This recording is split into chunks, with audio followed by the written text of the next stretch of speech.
Nonviolent communication is a process based on historical principles of nonviolence.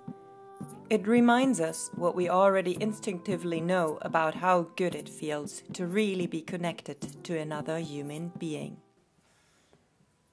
What means NVC to me and why do I want to spread it? I can sum it up. I feel much more connected to life and my relations are different. I am real. NVC for me means to wake up. It means to take over responsibility for myself, to stay in the present moment and work with the feelings and needs I experience either from the other person or from myself. Get away from judgment and be.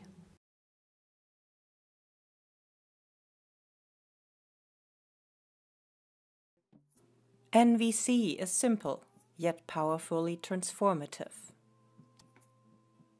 It includes a method for clear empathic communication consisting of 4 steps: observation, feeling, need, and request. These 4 steps are an effective framework to be more aware of what's going on inside of us and to communicate that clearly to others, but it needs practice. So let's start from the top, beginning with observation. Touch. What I can grab, do it like this, what I can grab and what I can see with my eyes, I can observe. Now we go back to the first example. Can you read it again, very slowly?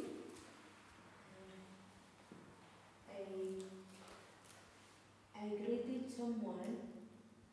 Wait, thank you. Very, very small part of the sentence. I greeted someone. Is that an observation or an interpretation? Interpretation. Why? It's an observation. Why is it an observation? Because you can see if she greets somebody. Yeah? She greeted somebody and she's talking about herself. So she says, when I greet somebody, go on. When I greet somebody and she acts, she doesn't see me. She acts as if she doesn't see me. Is that interpreted? Or can you see that? You can see that she is not looking at her. But you cannot see that she acts as if she doesn't see her. You see the difference? You hear the difference? So how would you say it? I greeted somebody and she acted that she doesn't see me. No, she looked away. She looked away. Or she did not look at me. She didn't look at me. Because that you can see. But you cannot see what she thinks. And if you say, she acts as if she doesn't see me, you are interpreting that the other person does not want you to see. Our so-called observations are full of interpretations and judgments. So in NVC, we start from a neutral ground. An observation is only what I can see, hear, touch, or smell, and nothing else.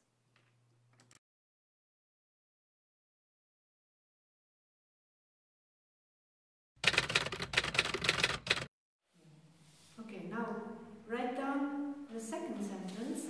What feeling was inside of you when you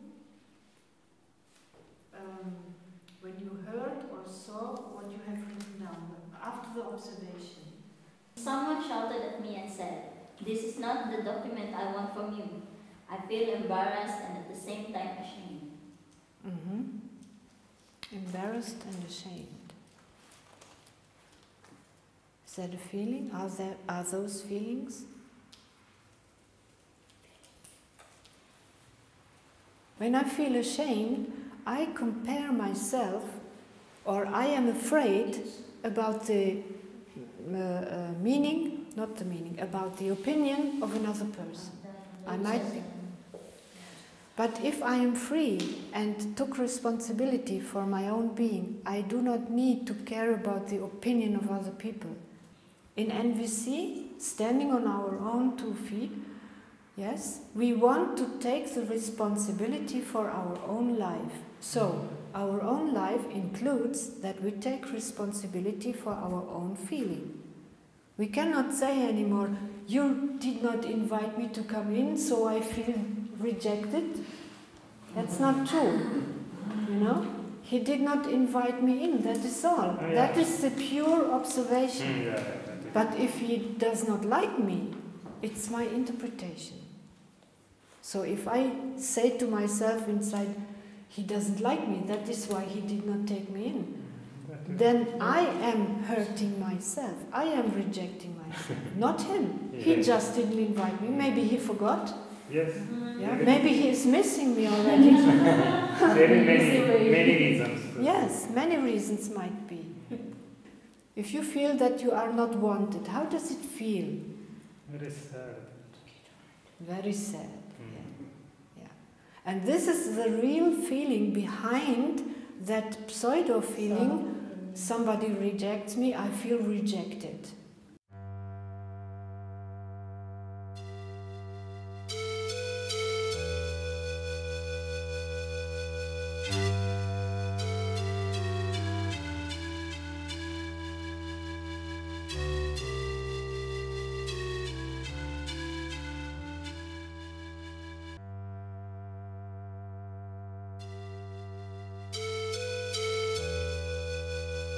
Nobody can hurt you. Do you believe me?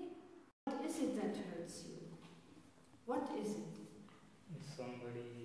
It is my thinking, my own thinking.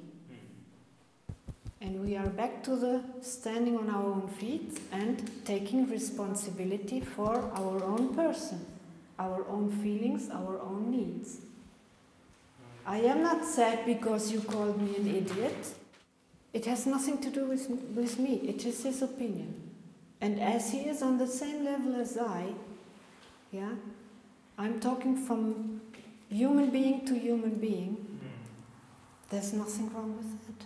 It cannot hurt me. I might be interested what gives him the idea and why he is thinking that way. And then I can find out. I can ask you back, what makes you thinking like that? So I am responsible for my own feelings. The good thing about that is nobody can hurt me. And that's a pretty good thing to be excited about, don't you think?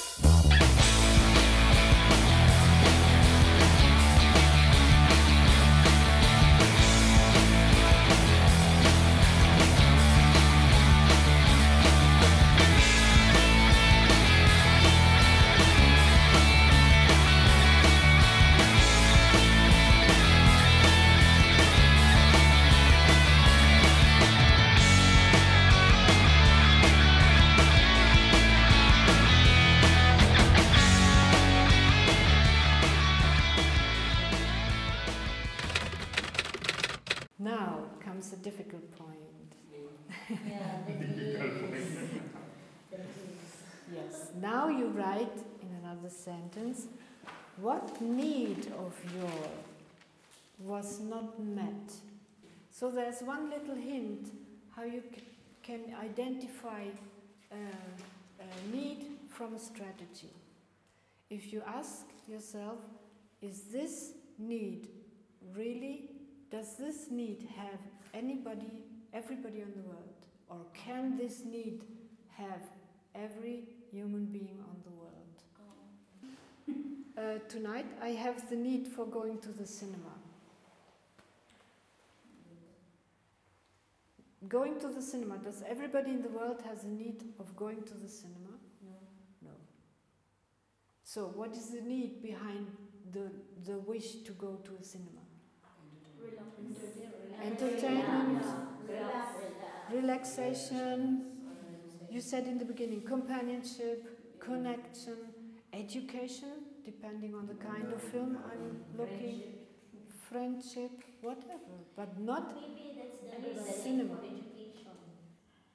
Try every minute you are free. You can be in the bus, you can be in the bathroom, you can be wherever you are not used from any office time or family time. Try and find out what you would really like in this moment. This is what gets us further and further in direction of NVC, what gets us further and further to our own responsibility. You know? Yes. If I say, I do not want this, I do not want that, fine, but what do you want? Yeah? So feelings arise from unmet or met needs. It is my responsibility to take care of my needs, express them, and put into a request what is important to me. Request, yes. Very quickly the participants find out that we often mix up request and demand, and that a request is not simply a sentence that contains the word please. So how can you find out if it is a real request or a demand? For yourself, because you are putting the request. How can I find out if my request is really meant as a request or meant as a demand? If it is really, really meant from the heart, Yes. I can find out I by imagining that the other person says no. Because I'm asking, are you willing to answer me? Are you willing to be more precise? Are you willing to give me this and that? And these are nice words. But that doesn't mean it is a really request. I find out only when the other person answers. If she says no, I'm not willing. And I'm getting angry inside. I know it was not meant as a request. That's why I call it hidden demand. It was a demand which was, disguised. Like on carnival, you put on different clothes not to show yourself. Request or demand. Most times you find out only if you imagine yourself the other one refuses to say yes. And then you feel it. Is it really? If it's a real request, the other is free to say no. Free to say no. I'm not angry if he refuses. If it's a hidden demand, I get angry if the other one doesn't do it. Would you like to go to the cinema with me tonight? Yes. No? Why not? You never go in. Yeah? No, Then it because was I not have a request, but I put it in very nice words. Yeah? You cannot hear from the sound. It's not always that it sounds like an order or a demand, and it can still be a demand. Would you like to go out with me tonight? No. Why not? And I know it was not a request. Of course, the other one knows also.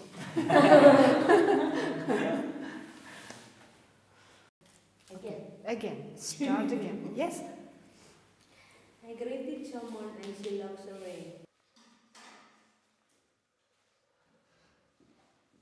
I feel sad because my needs of connection were not met.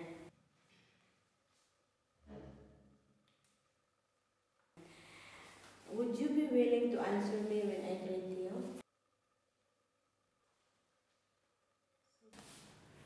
I let you read all the passages from the very beginning to the very end again, so that you get used to this new kind of 4 steps. Yeah?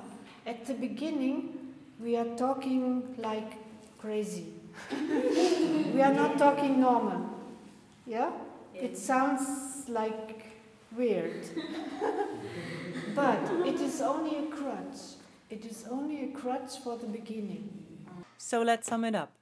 With NVC, we learn to clarify what we observe, how we feel, what we need, and what we want to ask of ourselves and others.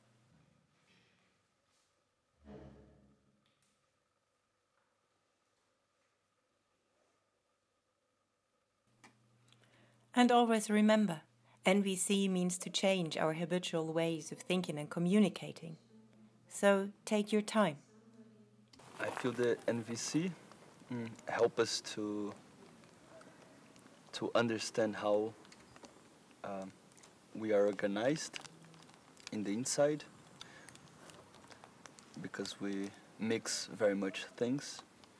So it's very useful first to understand ourselves,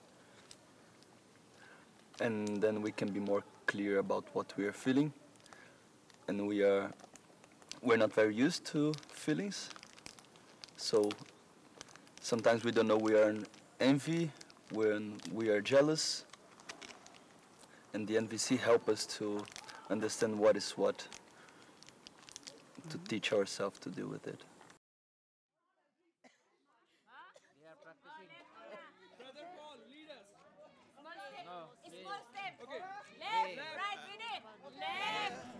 Você voa, sim, você sabe o lado, procurar o lugar tão buscado. Vou ganhar, vou perder. In daily life, we are literally bound to other people, may it be in the family, at work, in our communities. It's good to feel the oneness, but sometimes it seems like we get lost therein. Seems like there's no more space for ourselves and our needs. And that often leads to violence and aggression. My own space is essentially important to experience, to learn about it and to feel it. In my former life, I wanted to be nice and I wanted to belong to the group, and I didn't dare to say no because I wanted harmony with the others and I want to be with them, and didn't express really what I want. And with NVC now, I realized that I have another need, like autonomy. And this came up, and so I start to say no, find my own borders and express what I think inside myself, what I feel inside myself. I can only stand on my own feet when I know myself, when I know how far can I go, how far can I go backwards, withdraw. Because I'm not always willing to let everybody into my space. I'm not always willing to open up, but to consciously decide, this is my space I have, and it is my own free will if I open it and then it's open, or if I close it. I don't need to play games. We are not used to say no, here's my space. But honest self-expression is one of the key processes in non-violent communication.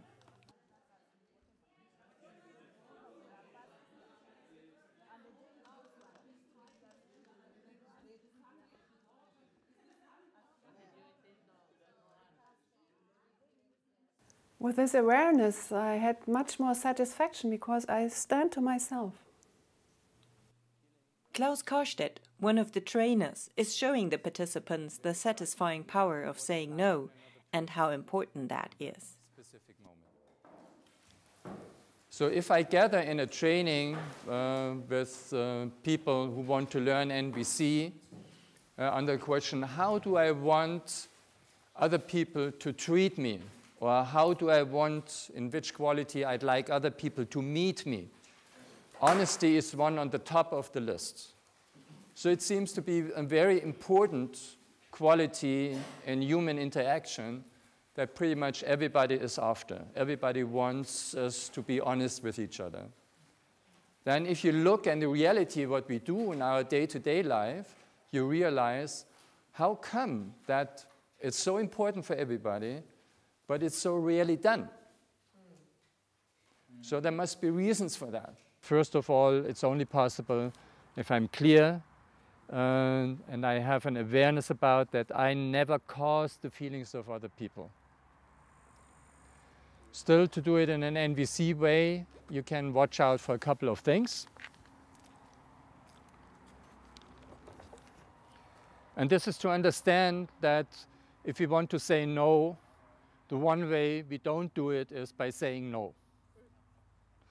So no is just a short form of giving some essential information, which means I state how would I feel if I do it, what the other person requests me, and what needs of mine would not be met if I do what the other person requests me to do.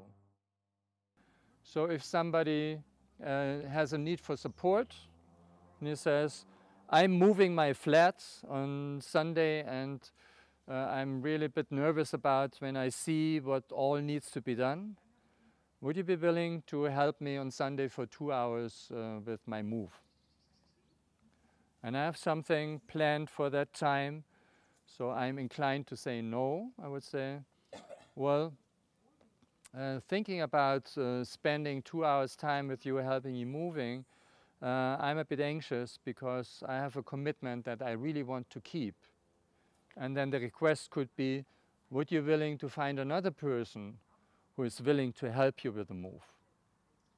This request is an indicator for the receiving part that I'm not saying I don't care if you get your needs met. I say, I'm not willing to do what you requested me to do. And I'm still think about, and I connected that that's very important for you to get the support. And I might have an idea.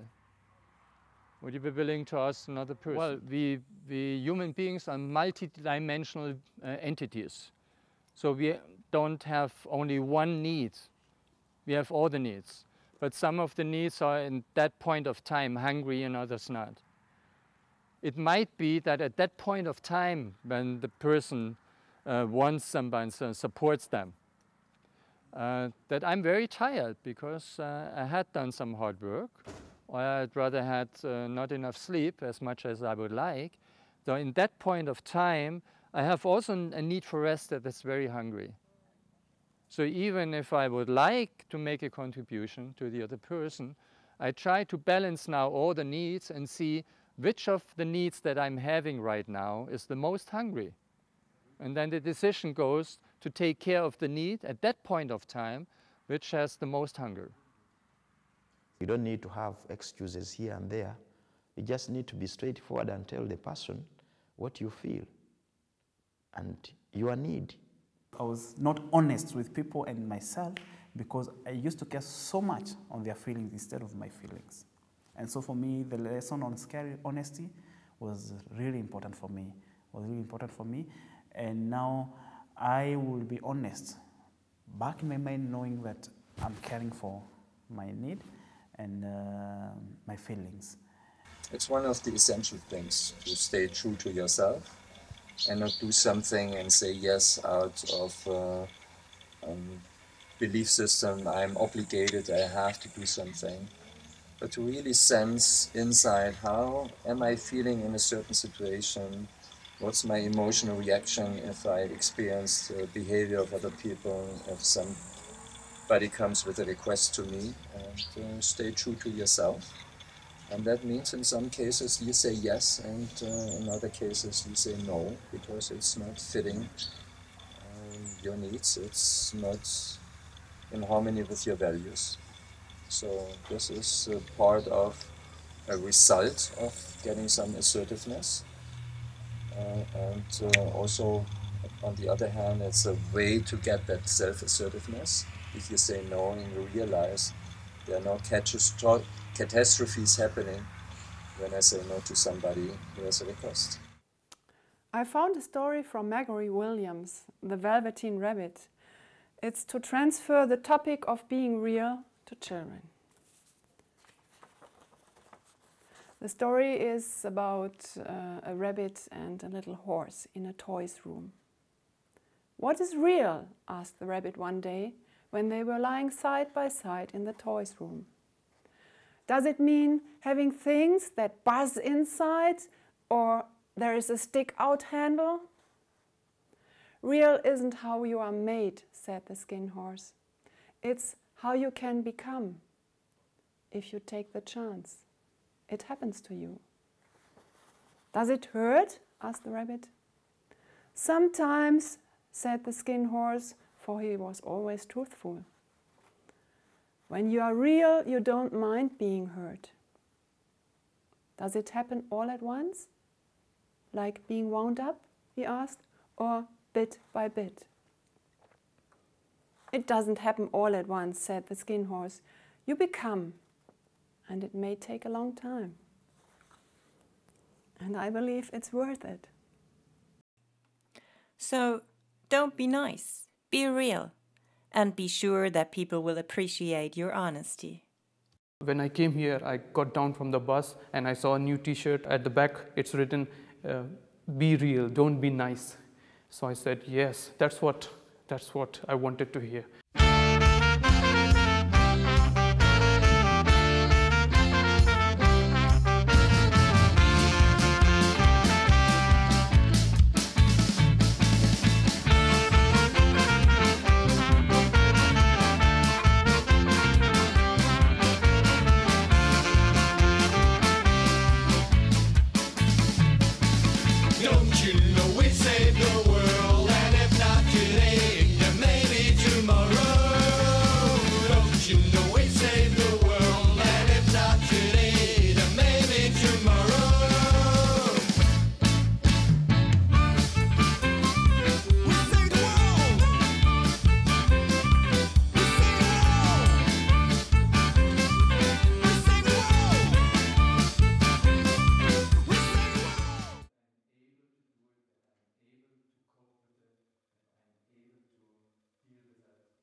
So following the 4 steps and being real are very important basic principles of NVC.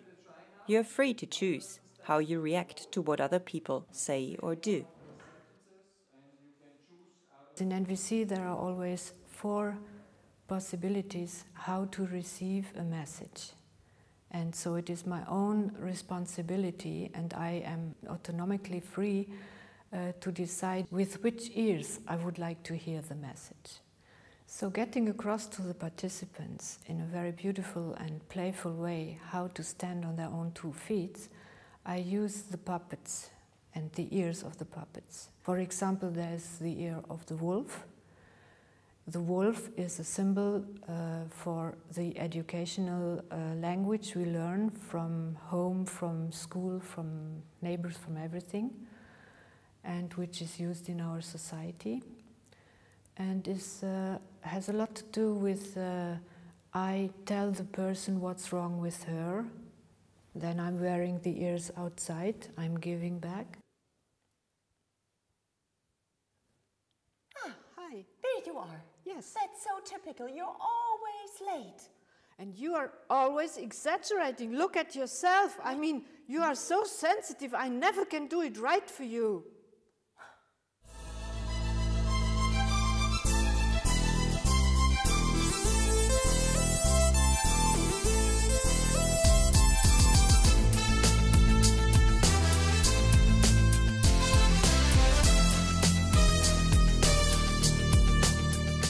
Or I'm wearing the ears inside, then I'm telling myself what's wrong with me. Hi. There you are. That's yes. so typical. You're always late. Oh, she's right. I'm always late. And now I made her angry.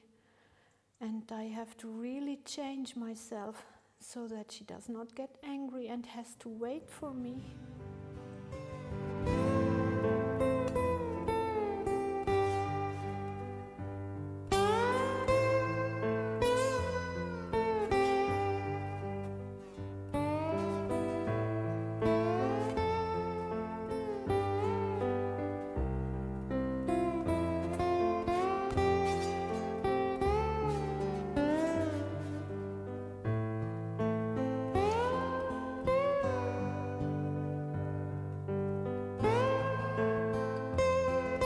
These are 2 kinds of receiving a message. Either I concentrate of the other person and judge her, or I concentrate of my own insecurity and I judge myself. So the second pair of ears, the giraffe ears so-called, is the other kind of language I would like to learn, which does not concentrate on what's wrong with either the other person or myself, but which does concentrate on the feelings and the needs. And if I wear the giraffe ears inside, that means I take a little time out, because I feel inside I would like to react very fast and very have in mind what is wrong with the other person or what is wrong with myself. And getting the time out with the giraffe ears inside, I concentrate on the feelings and needs I have inside. Oh, hi. That's so typical. You're always late. Okay. Always late. And she's not asking for the reasons, because I had my reasons to come late. And I feel really that I'm wanting to justify myself, to explain to her and to get her right that I'm not always late.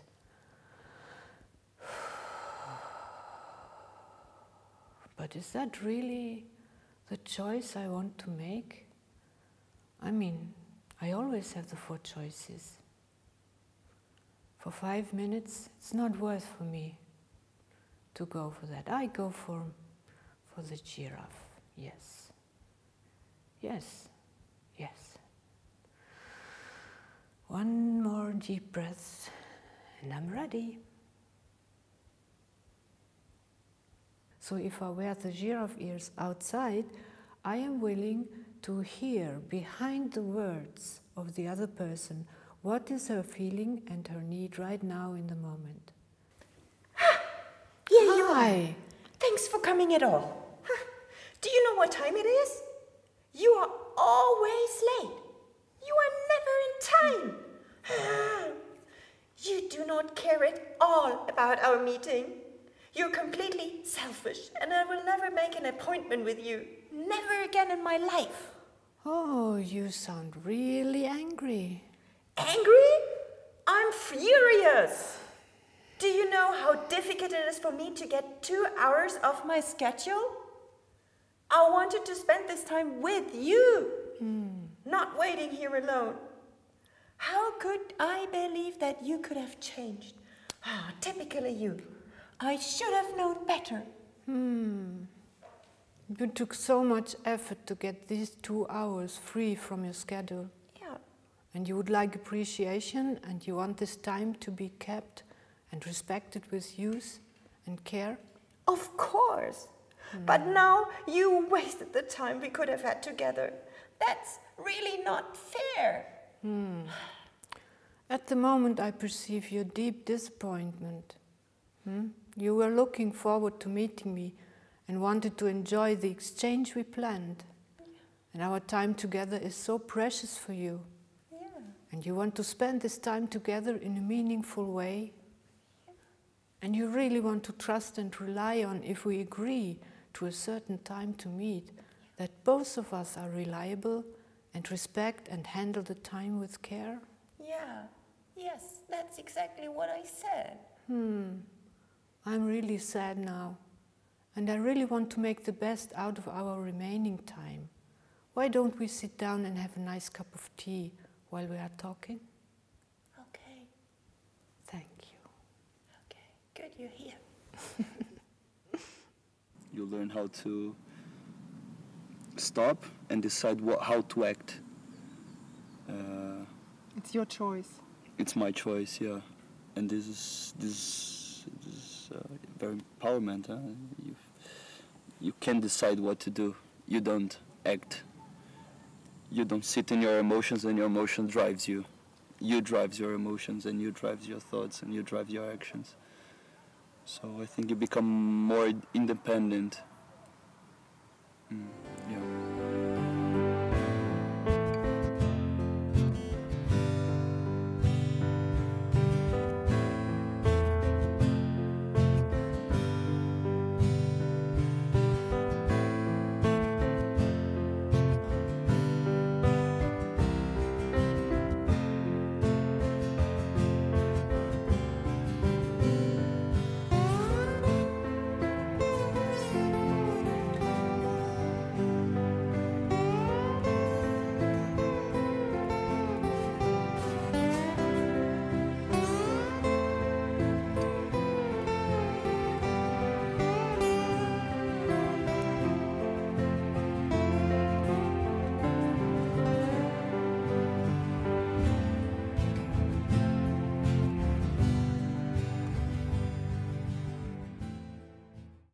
I want to encourage all the participants and those people who benefit from them to go on learning. It takes a while until you step into this awareness.